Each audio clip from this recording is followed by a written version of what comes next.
Welcome to the last topic that is going to be working with our mole map, and then we're going to start looking at application.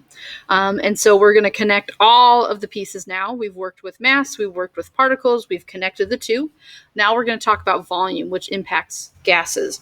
So the idea is typically in a normal year, we get to gas laws. However, with the structure of this year, we're not getting to quite as many units as we like. But again, my main goal is introducing you to as many foundational topics to prepare you for AP Chem or the next time you potentially could see a chemistry class in college. And so we're going to connect this. This piece is important. Unfortunately, I just don't see us getting to it before the end of the year, working with gas laws. So what we're going to work with is a new conversion factor that's called the molar volume. And so this only applies to gases. We talked a little bit about states and phases of matter way back in our very first unit back in August. That just seems like a long time ago at this point. And so the one thing we discussed is that gases, when we look at the arrangement of them, they have a wide range of space between atoms. And so that gives us some different characteristics. And so the one thing chemists discovered is that if we put a gas at what's called STP, which stands for standard temperature and pressure, STP in the Kelvin scale is 273 Kelvin, which is 0 degrees Celsius or 32 degrees Fahrenheit. And then what's called 1 atmosphere of pressure. If you're interested in weather, a lot of weather systems are controlled by barometric pressure. And so atmospheres is one of the units we use to measure. Sometimes we use millibars or millimeters of mercury. But anyways, we found that if you have 1 mole of a gas at STP, it will occupy the same volume, no matter the composition. If it's carbon dioxide versus neon gas, they take up the same volume or space of 22.4 liters. So we've just got a few practice problems to work through on how to introduce this new unit. So a lot of the, again, material is the same with how to do a conversion, just a new unit. So in one, it says that many metals react with acids to produce hydrogen gas. That's very characteristic of single replacement reactions. And it says one reaction produces 86.5 liters of hydrogen gas. So 86.5 liters. If we want to label it with what it is, don't forget, hydrogen is Hoffenkleiber, so it's H2. It asks how many moles of hydrogen were produced. So when you take a look at your map to get directions, again, when we take a look at our 3 outlying towns, so to speak, the volume town, mass town, and particle town, we all have a direct conversion to moles. And to do the liters to mole part is using that molar volume of 22.4. So what we have is we have liters. Therefore, liters needs to cancel. So 22.4 liters in the denominator and 1 mole in the top. The problem asked for moles. That's how I know that I'm done. So again, this problem is pretty straightforward. It just relies on division. With this, the given has 3 sig figs. My answer can keep 3 sig figs. So when I calculated, I got an answer of 3.86 moles of hydrogen, and that is example 1. Example 2, it asks what volume does 4.96 moles of O2, because oxygen gas is Hoffenkleiber, occupy at that STP, standard temperature and pressure. Again, that 22.4 only applies when it's at those conditions.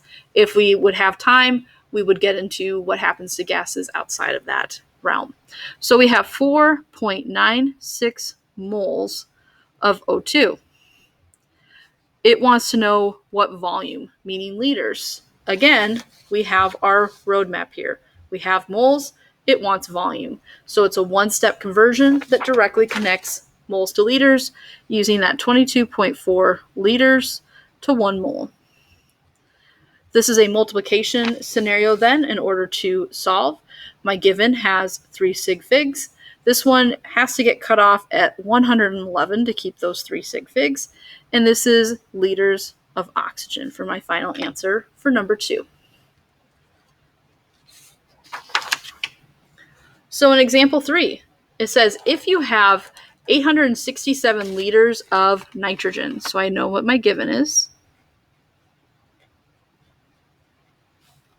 It wants to know what is the mass, meaning we want to know what is the amount in grams. So again, when you look at your map, we have volume up here and we have mass here. There is no direct conversion that connects the two. So the first thing, like yesterday, is you have to do this over a course of 2 steps.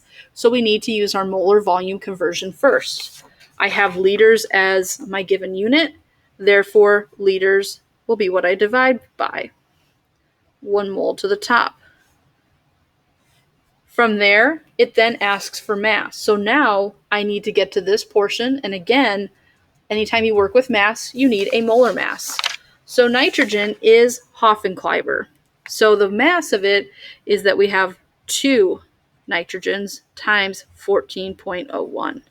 So the molar mass of nitrogen is 28.02 gram per mole. So that means we need to add a second conversion factor. I can go ahead and cancel out my liters here. I'm at moles. That means the 1 mole will be the denominator. My numerator is going to be the 28.02 grams. Again, for calculation, I'm going to simplify everything across the numerator or the top. So 867 with 3 sig figs times 28.02. I'm going to go ahead and divide that out by 22.4. I want to keep those 3 sig figs, so I get 1,084. Now, 1,084 has 4 significant figures. I can only have 3. So this doesn't work. 108, I can get rid of that 4. There is a huge difference. If this was a paycheck, I would be really mad if I only got paid $108, not $1,084 with sig figs. So that's not right. So what we do is we swap that 4 for 0 to keep everything in the correct place value. So it's 1,080 with 3 sig figs. We're looking at a unit of grams and specifically nitrogen. And that's our final answer for example 3. In example 4, it asks how many atoms were contained in 78.4 liters of neon. We have 78.4 liters. Neon is not Hoffenkleiber because it's a noble gas. It's snooty. It doesn't bond with anything, much less itself, because of that full valence shell. So it asks, how many atoms? So the first thing I have is liters. Atoms is a representative particle. Again, no direct line between these 2 cities. We need to do a 2-step conversion. So the only thing I can do first is convert to moles using molar volume. Liters is my given unit, therefore 22.4 liters is going to go in the denominator. 1 mole is my numerator. Liters cancel. I'm to this portion of my map. I then need to get to atoms. That piece of information relies on Avogadro's constant, so I don't need to know anything about the molar mass of neon because I'm doing nothing with mass. So I'm going to go ahead and put mole in the bottom. And I'm going to put Avogadro's constant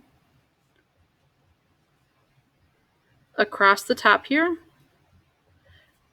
Moles cancel, and I'm ready to set up to solve. My given has 3 sig figs. When you type this in, we're going to go ahead and take 78.4 times, let's try this again, 78.4 times 6.022 E23. I'm going to then divide that out by 22.4. 3 sig figs, I can keep the 2, 1, and 0. That 0 bumps up because of the 7 that follows. So here I'm going to have an answer of 2.11 E24th, or times 10 to the 24th.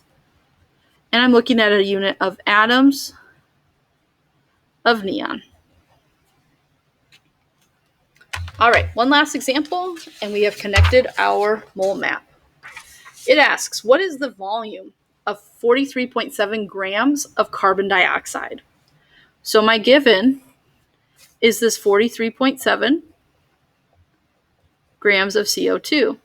It wants to know what is the volume, aka liters, because unit of volume is liters. So the first thing I can look at if I'm stuck is look at my map. I have mass, it wants liters. Again, no direct conversion to these outlying cities. Everything you must do first is, if you do not start with moles, is you must convert to moles first. And to do that, we need molar mass.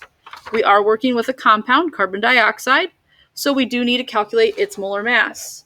Carbon dioxide, we have 1 carbon, we have 2 oxygen. Carbon is 12.01, oxygen is 16. Add these up, you get 44.01 grams per mole. So I have my given unit as grams. Therefore, the 44.01 grams will go in the denominator. The 1 mole will be the numerator. I can go ahead and cancel grams. I know that I'm not done because I'm at moles. I need volume. So again, the last step is introducing that new conversion factor from today using molar volume. I have 1 mole. Therefore, 1 mole will go in the denominator to cancel those out. 22.4 will go across the top. And I'm set up to solve. 43.7 is my given unit, or it has 3 sig figs, not given unit, times that 22.4. Divide that out by the molar mass. Again, 3 sig figs, so I can keep it to 22.2 with no rounding necessary there.